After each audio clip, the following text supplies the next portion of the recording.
পরিশ্রম তো কণ্ডশ্রম ছাড়া কিছু নয়। সে কারণে উনি বলেছেন আমি যথাযথ উদ্যোগ নেব। আমরা সেখানে বলেছি একটি আদেশের মাধ্যমে এটাকে সাংবিধানিক মর্যাদা দিতে হবে। এটা কনস্টিটিউশন নয়, এটা হচ্ছে এক্সট্রা কনস্টিটিউশনাল অ্যারেঞ্জমেন্ট, যেটা কোনো সরকার এরকম একটি পরিস্থিতি পড়লে দেওয়ার এখতিয়ার রাখে। এবং উনি আমাদের সাথে একমত হয়েছেন যে একটা আদেশের মাধ্যমে এটা হবে। কারো কারো কাছে এটা কেউ বলেছেন অধ্যাদেশ দেওয়ার জন্য। অধ্যাদেশ খুব দুর্বল। অধ্যাদেশে এগুলার সাংবিধানিক মর্যাদায় যাওয়ার মতো স্ট্রেংথ অধ্যাদেশে নেই। কিন্তু আদেশ ইজ ইকুইভ্যালেন্ট টু সাংবিধানিক পরিবর্তন, পাওয়ার এবং অথরিটির দিক থেকে।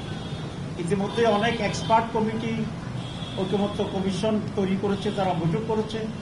আমরা আমাদের এক্সপার্ট কমিটির সাথে বসেছি। আমাদের এক্সপার্ট কমিটি আবার ঐকমত্য কমিশনের এক্সপার্ট কমিটির সাথে বসছে। এখনও সেই বসা অব্যাহত আছে এবং সকলেই এই পরামর্শ দিয়েছেন যে একটি আদেশের মাধ্যমেই এটাকে বৈধতা দিতে হবে, আর সেই আদেশের উপরেই গণভোট হবে।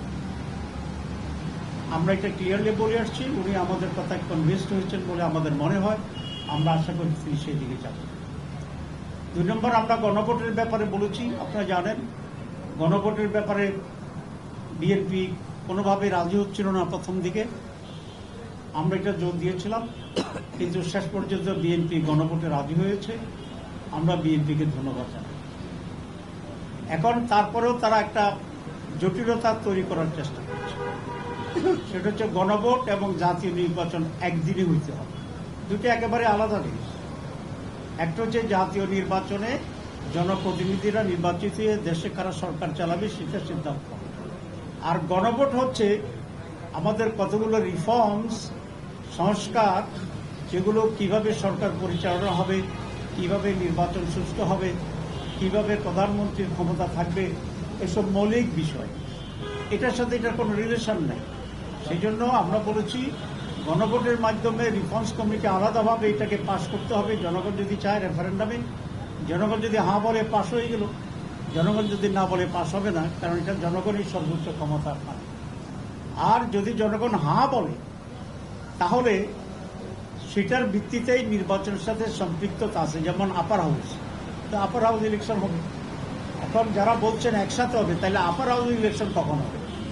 এটা যদি পাস হয়ে যায় সে একটা জটিলতা। তারা বলছেন যে লোয়ার হাউসে যে ভোট হবে সেই ভোটকে আমরা গণে আপার হাউসের লোক বানাবো। তো আপার হাউসে তো ভোটে হইল না, আপনি এক ভোট দিয়ে আরেকটা স্টেজে আপনি কীভাবে করবেন? এটা আইনগত বৈধ নয়। কেউ যদি এটা চ্যালেঞ্জ করে এটা বাতিল হয়ে যাবে। এটা হচ্ছে আপনার বাচ্চা হওয়ার আগেই নাম রেখে দেওয়ার অবস্থা। ছেলে নামে আপনি জানেন না, ঠিক আছে? তো ততক্ষণ পর্যন্ত তো আপনার আপার হাউস হইলই না ভোট পর্যন্ত, তা আপনি কাকে ভোট দিবেন আপার হাউস? সেই জন্য এগুলো একটা, আবার যেহেতু তারা গণভোট চায় নাই, জনগণের চাপে সেন্টিমেন্ট দেখে তারা রাজি হয়েছে, কিন্তু প্যাঁচ একটা লাগাই রাখছে। আবার আমরা বলে আসছি যে কোনো প্যাঁচ ট্যাঁচ এখানে আমরা বুঝি না। সহজ সরলভাবে গণভোট আগে হইতে হবে, আলাদা বিষয়। এটা যদি হ্যাঁ হয় এর ভিত্তিতে নির্বাচন, এটা যদি না হয় এটা মাইনাস করে নির্বাচন, খুব সোজা জিনিস। এখন প্রশ্ন তুলেছে তারা যে সময় আছে কিনা। সময় আছে। আপনারা জানেন 2টা গণভোট হয়েছে বাংলাদেশে, 3টা হয়েছে। এর মধ্যে একটা হয়েছে 21 দিনের ব্যবধানে, একটা হচ্ছে 70 দিনের ব্যবধানে।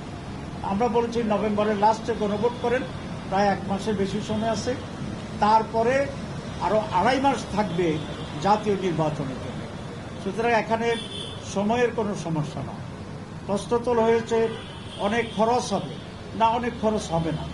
কারণ আমরা যে বাক্স কিনব 2টা নির্বাচনের জন্য কিনব, আমরা যে মেশিনারিজ কিনব সব 2টার জন্য কিনব। এখানে শুধু খালি ছোট একটা কাগজ আর যাতায়াত ভাড়া, এই কয়েকটি হবে। তো জাতীয় স্বার্থের জন্য যেভাবে কোটি কোটি টাকা আমরা নির্বাচন করি, কেউ যদি এটা বলে যে নির্বাচন দরকার নাই কারণ এখানে প্রায় 1000 কোটি টাকা খরচ হয়, তো এটা কি যুক্তিগ্রাহ্য হবে? হবে না। তো দেশের কল্যাণের জন্যে কিছু টাকা খরচ করে একটি সুষ্ঠুতার সাথে যদি আমরা জাতীয় নির্বাচনে যেতে পারি, তাহলে এটাই সবচেয়ে উত্তম। মানুষ বুঝলো যে সে কৃষির উপর ভোট দিচ্ছে, কোনটা কোনটা রিফর্মস হলো, কোনটা হলো না। এই জন্য 3 নম্বর প্রশ্ন জটিলতা তৈরি করছে যে নোট পয়েন্টস অফ ডিসেন্ট যেটা, নোট অফ ডিসেন্ট যেটা, তো নোট অফ ডিসেন্ট বা পয়েন্ট অফ ডিসেন্ট যেটা আছে, এটা রেফারেন্ডার কোনো সাবজেক্ট হতে পারে না। যেমন আমরা 31টি দল আলোচনা করেছি, 29টি আমরা একমত হয়েছি, সেটাই তো সিদ্ধান্ত হয়েছে। 2 দল বলছে আমরা মানি না, তাহলে সিদ্ধান্ত তো হয়েছে একটা, আপনার সিদ্ধান্তের সাথে দ্বিমত, এটাই তো নোট অফ ডিসেন্ট। তো যেটার সিদ্ধান্ত এটার উপরে রেফারেন্ডাম হবে। একটা দল মানি না, 2টা দল মানি না, এটার উপর তো রেফারেন্ডাম হতে পারে না। তাহলে 31টা দলের 31টা নোট অফ ডিসেন্ট আছে, তো সেগুলো কি ওইভাবে হবে? সেটা হইতে পারে না। সুতরাং এগুলো একটা জটিলতা তৈরির একটা প্রক্রিয়া। আমরা খুব সহজ সরলভাবে যেটা সঠিক সেভাবে আমরা অগ্রসর চাচ্ছি, কারণ আমরা চাই এই জাতি আজকে যে পরিস্থিতি এবং অবস্থা তৈরি করছে, এখানে একটি ঐক্যমতের ভিত্তিতে একটি সুষ্ঠু, নিরপেক্ষ, সকলের অংশগ্রহণমূলক, জনগণের অংশগ্রহণমূলক একটা নির্বাচন আমাদের জন্য জরুরি, দেশকে স্থিতিশীল করার জন্য। এই জন্য কোনো ধরনের জটিলতা তৈরি না করে আমরা সবাই মিলে যেন ফেব্রুয়ারিতে একটা আনন্দময় নির্বাচনে যেতে পারি, সেইভাবে আচরণের জন্য আমি সকল রাজনৈতিক দলের প্রতি আমি আহ্বান জানাচ্ছি। আমরা 3 নম্বর যে অংশটি আমরা বলেছি সেটা হচ্ছে, আপনারা জানেন ইলেকশন কমিশনে, সচিবালয়ে, পুলিশ প্রশাসনে আজকে সেখানে প্রায় 70-80% অফিসারে একটি দলের আনুগত্য করছে, তাদের মাধ্যমে এটা হচ্ছে। আমরা গেলে তারা বলে যে প্রচন্ড চাপ, তো চাপ কোত্থেকে? একটি দল থেকে আসছে তারা বলেছে। এবং পুলিশে একই অবস্থা আছে। তারপরে আপনার আজকে আমি বলেছিলাম যে আমাদের যে প্রসিকিউটর যারা হয় ওখানে পিপিএ 80% হচ্ছে একটি বিশেষ দলের। অবশ্য ওনাদের কেউ বলেছেন যে না, এটা 80 না 65, তো 65ও যদি হয় তাহলে তো অনেক বেশি হয়ে গেল। একটা দল 65 আর বাংলাদেশ 35, সারা বাংলাদেশ। তো এই যে ইমব্যালেন্সটা হয়ে আছে, আমরা বলেছি আপনি কেয়ারটেকার গভর্নমেন্টের মতো আছেন, নিরপেক্ষ সরকার, আপনি এটাকে লেভেল প্লেইং ফিল্ড করেন, সকলের জন্য সমতল ভূমি তৈরি করেন, এবং নির্বাচনের আগে আপনি যেখানে যেখানে রদবদল করা দরকার আপনি রদবদল করেন। এবং সেক্ষেত্রে উনি আমাদেরকে বলেছে উনি নিজে তত্ত্বাবধান করবেন এবং লটারি সিস্টেমে উনি পোস্টিং ঠিক করবেন। তো আমরা বলেছি আমাদের কোনো আপত্তি নেই, আপনি লটারি টানেন দেন, তবে লটারির পিছনে যেন কোনো একটা ভূত সেখানে দাঁড়িয়ে না থাকে, এটা দেখতে হবে।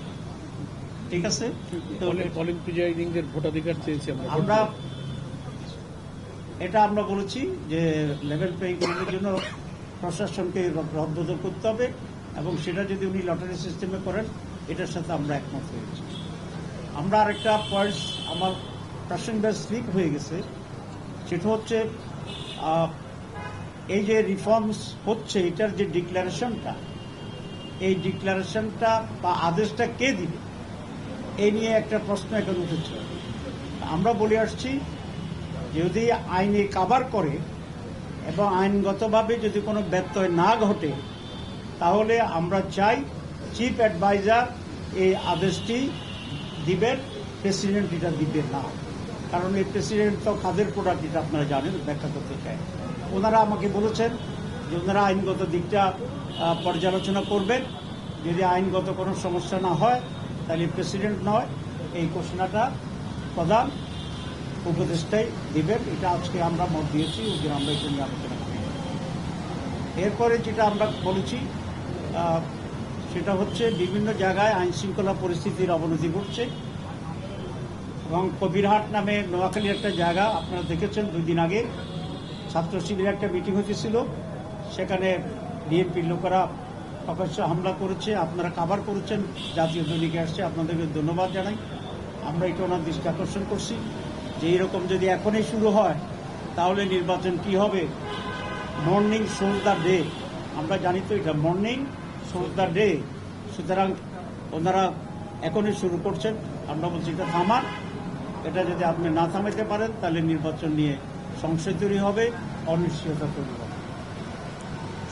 নির্বাচনের সাথে সংশ্লিষ্টদের ভোটার নির্বাচনী অফিসারদের ভোট সরকারের ভূমিকা নিয়ে আমরা আরেকটি ডিসকাস করেছি। আপনারা জানেন যারা পোলিং অফিসার এবং প্রিসাইডিং অফিসার যারা আছে, সহ আনসার বাহিনীর আছে, তারা ভোট দিতে পারে না।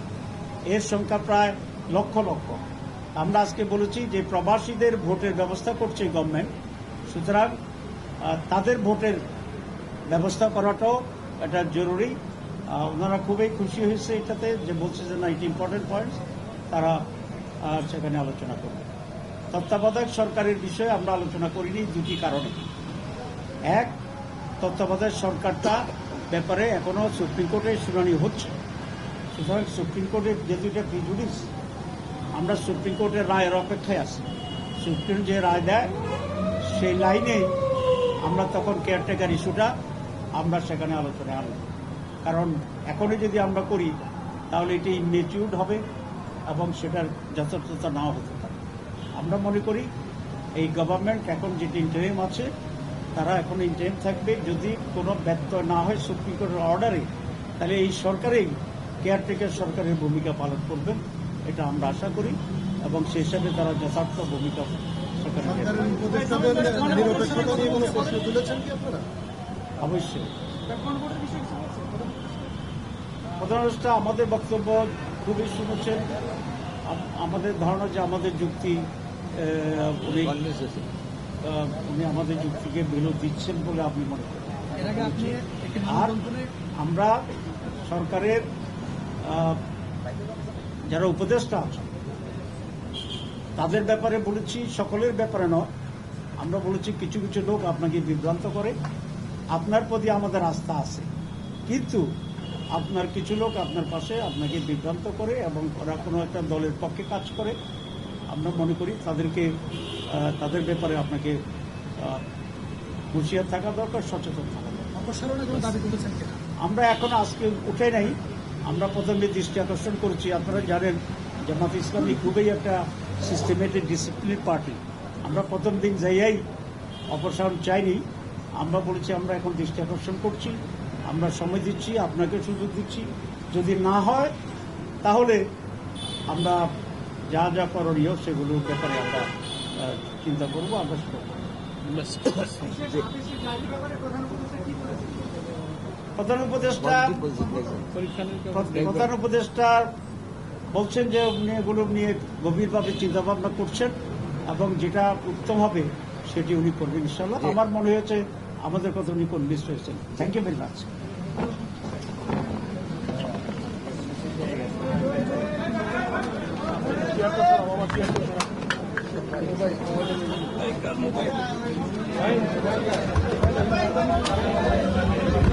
নিজেরটা টান দিয়ে আরেকজনটা ফালাবেন না, নিজের স্বার্থ খালি দেখবেন না, সাবধানে টান।